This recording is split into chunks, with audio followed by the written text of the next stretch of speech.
दोस्तों नमस्कार। दोस्तों यदि आप सब्जी का बिजनेस कर रहे हैं तो जो बिजनेस आइडिया हम बताने जा रहे हैं उस बिजनेस आइडिया को यदि आप फॉलो करते हैं तो 100% आप 50,000 रुपया इनकम जनरेट होगा। आलू का खेत बिजनेस करते हैं, प्याज का बिजनेस करते हैं, सब्जी बेच रहे हैं, कोई भी सब्जी का आप बिजनेस करते हैं, आप किसान हैं, खुद जाके अगर आप बेच रहे हैं, या आप गरीब हैं, मजदूर हैं, पार्ट टाइम करना चाहते हैं, स्त्री हैं, पुरुष हैं, आप कोई भी पर्सन इसको कैसे भी आप कर सकते हैं। आपका 100% इसमें मुनाफा ही होगा, लॉस तो जाएगा ही जाएगा नहीं। खर्च मात्र 500,000 रुपया आएगा। करना क्या है आपको, यदि आप उसी मार्केट में आपको सब्जी बेच ही रहे हैं तो उसके साथ साथ यदि आप कुछ और काम कर ले एडिशनल, यदि आपका इनकम बढ़ जाए, डबल हो जाए, 50,000 रुपया महीना हो जाए, तो इसमें आपका ही फायदा है ना।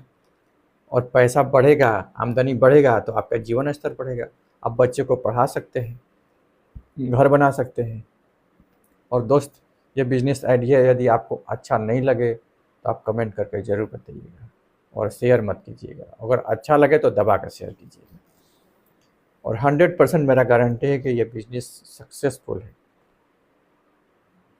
दोस्त, इससे पहले हम एक आपके विचार जानना चाहते हैं। आपका विचार ज़रूर कमेंट करके बताइएगा, क्योंकि ये चीज़ हमको बताना पड़ता है हर वीडियो में, क्योंकि हमारा एनजीओ चलता है तो हमारी रिस्पॉन्सिबिलिटी बनती है कि थोड़ा मैसेज अच्छा दे दे समाज को।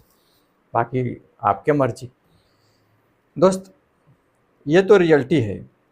मेरे ही रिलेटिव में 3 भाई नशा के कारण बीच में उनका स्वर्गवास हो गया और उनके बच्चे अनाथ हो गए। और WHO के अनुसार हर साल लगभग 80 लाख से ज़्यादा लोगों का स्वर्गवास हो जाता है। कि इसके लिए नशा के कारण, गुटखा के कारण। मतलब 1 करोड़ से लेकर 1.5 करोड़ तक बच्चे अनाथ हो जाते हैं। दोस्त, हमारा क्वेश्चन ये है कि यदि कोई माता पिता गुटखा खाते हैं या कोई नशा करते हैं और इसके कारण वो बीच में ही चले जाते हैं, उनका स्वर्गवास हो जाता है और बच्चे अनाथ होते हैं, तो उन अनाथ बच्चों का दोषी कौन है, जिम्मेदार कौन है? स्वयं माता पिता जो नशा कर रहे हैं, या दूसरा दोस्त, रिश्तेदार या पड़ोसी जो उनको नशा करने के लिए प्रेरित करते हैं और प्यार से उनके जीवन को बर्बाद कर देते हैं, या तीसरा नशा का प्रचार करने वाले, या चौथा उनको फॉलो करने वाले, या पांचवा सरकार। और आपके देश में स्थिति क्या है, गूगल से सर्च करके आप ज़रूर बताइएगा और कमेंट करके बताइएगा आप किस देश से हैं और क्या ये आपके यहाँ समस्या है या नहीं है। दोस्त, यदि आप सब्जी का बिजनेस कर रहे हैं, किसान हैं, या कोई ठेला लगा के आप बिजनेस करते हैं, ठेला लगा के आप सब्जी बेचते हैं, थोड़ा थोड़ा थोड़ा थोड़ा सब सब्जियां रखते हैं, आलू, प्याज, टमाटर, हरा सब्जी, तो आप इस बिजनेस आइडिया को अपना सकते हैं, सिंपली अपना सकते हैं। करना क्या है,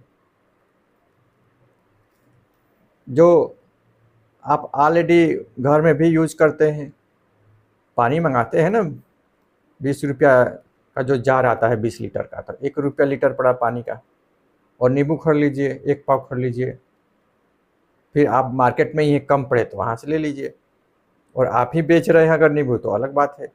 1 लीटर का 1 रुपया पड़ा, और 1 गिलास अगर बेचते हैं 200 ml, 250 ml, तो 25 पैसा पड़ा। 500 ml बेचते हैं तो 50 पैसा पड़ा। नींबू 50 पैसा मान लीजिए। 1 गिलास में 1 रुपया से 1.5 रुपया से ज़्यादा नहीं लगेगा खर्च। आप एक मिट्टी का घड़ा ले लीजिए और घड़े में पानी को रखिए, वो ठंडा ही रहेगा हमेशा। दोस्त, नींबू पानी का बिजनेस गर्मी के लिए बेस्ट बिजनेस है।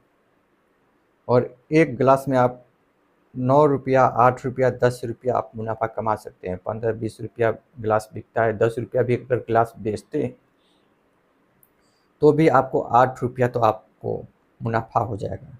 200 गिलास अगर आप बेचते हैं तो 1500 रुपया से लेके 1600 रुपया तक आप मुनाफा पर डे कमाएंगे। सब्जी से जो मुनाफा कमा रहे हैं वो अलग। मतलब केवल नींबू पानी से आप 40 से 45 हज़ार रुपया महीना सेविंग कर सकते हैं।